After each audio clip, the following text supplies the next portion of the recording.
Bienvenue, monsieur Epaphras Monga. Vous allez bien? Bienvenue. Caribou. Merci. Voilà. Donc, madame, monsieur, ici, dans un pays où plus de 70% de la population est touchée par le chômage, les jeunes n'attendent plus l'État ou les entreprises pour leur donner un boulot. Alors, ils décident de se créer leur propre activité. Il faut dire parfois avec peu de moyens ou avec beaucoup d'audace. Alors aujourd'hui, on se pose beaucoup de questions sur ce sujet avec notre invité. L'entrepreneuriat comme piste de solution pour une piste de solution durable au chômage de la RDC. Notre invité est déjà avec nous. Comment vous allez? Oui, ça va. La jeunesse congolaise n'a pas seulement besoin de promesses. Parce que moi, je peux vous dire qu'il y a eu tant de promesses qui nous ont été données, nous jeunes. On va nous financer, on va accompagner la jeunesse, on va créer des millionnaires congolais. Jusqu'à présent, cette promesse, on ne voit pas.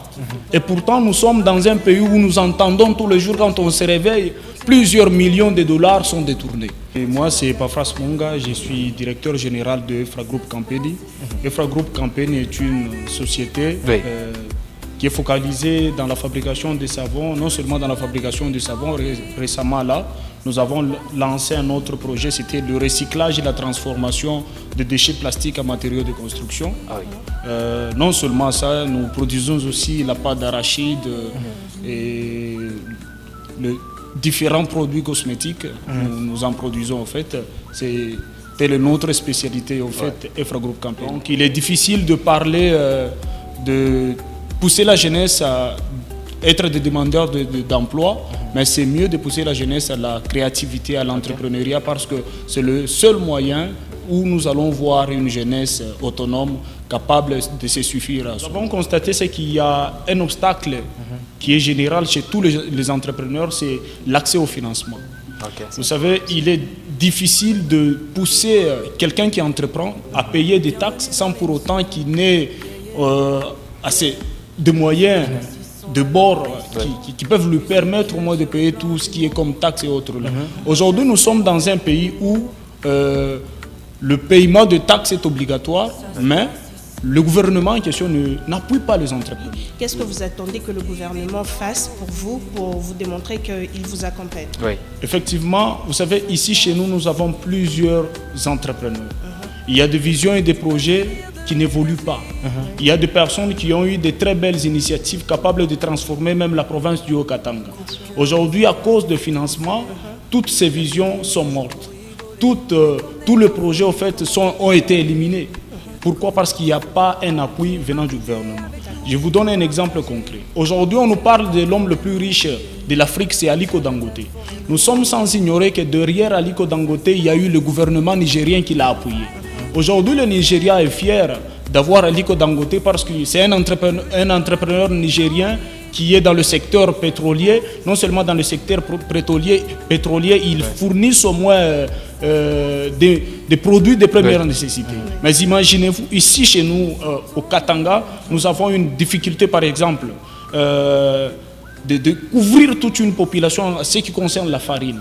Mais si réellement, moi j'ai rencontré plusieurs entrepreneurs qui ont un projet dans le secteur agricole. Si le gouvernement appuyait ces jeunes entrepreneurs, vous allez vous rendre compte qu'ici chez nous en RDC, on aura la possibilité d'avoir des entrepreneurs qui nous produisent ici notre farine. Pour moi, par exemple, j'ai payé des arachides récemment là dans des marchés. J'ai commencé à transformer ces arachides en pâte d'arachide.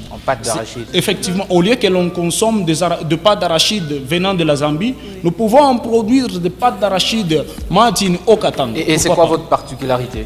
Ma particularité en ça, c'est que l'objectif tout d'abord qui est derrière ça, c'est d'animer au moins à la jeunesse, au lieu de dépendre beaucoup plus de nos Zambiens, et des Zambiens plutôt. Les Zambiens, ce sont nos frères, ils sont comme nous. C'est-à-dire, ils ont deux mains, nous aussi nous en avons. C'est-à-dire, nous pouvons transformer localement au lieu de prendre des produits qui nous viennent au moins de l'extérieur. Quand on est entrepreneur au début, c'est que un Congolais, c'est quelqu'un qui a la possibilité d'appuyer ce qu'un Libanais fabrique plutôt qu'un Congolais. Parce que le Libanais peut en fabriquer des choses qui peuvent nous détruire, nous.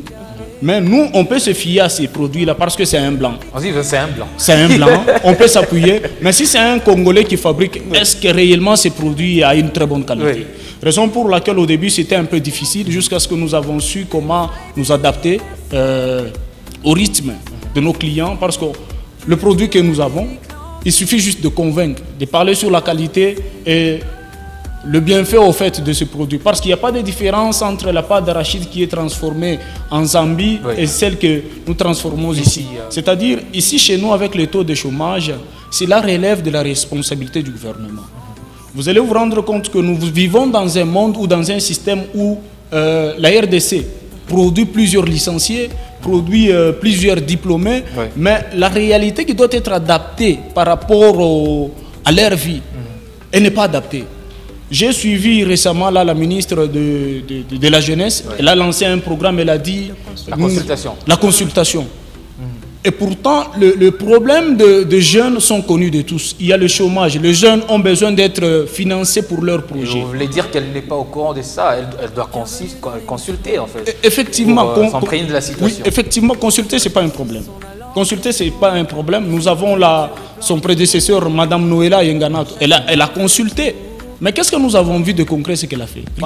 Je vous donne un exemple avec mon projet de recyclage avec Efraplast.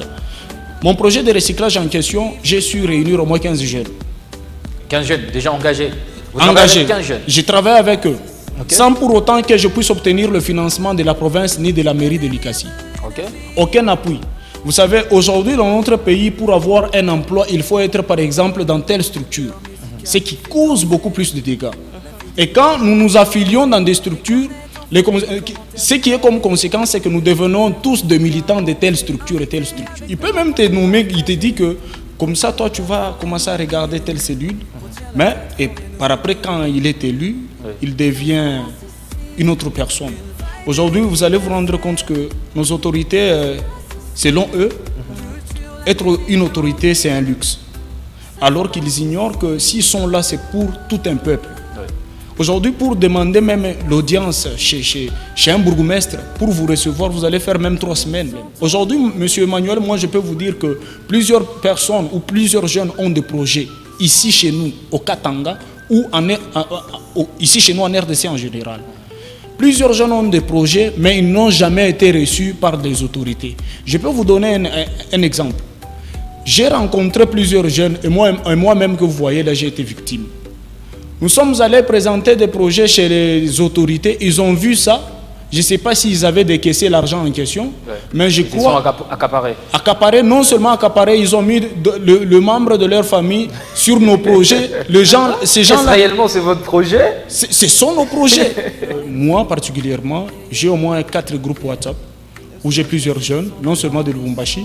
J'ai su même atteindre les gens de Goma. J'ai des contacts avec des personnes qui sont à Goma, Kasai, Kinshasa et autres là. Avec ces gens-là, nous échangeons dans notre groupe. Le groupe en question, c'est le Réveil du Congo.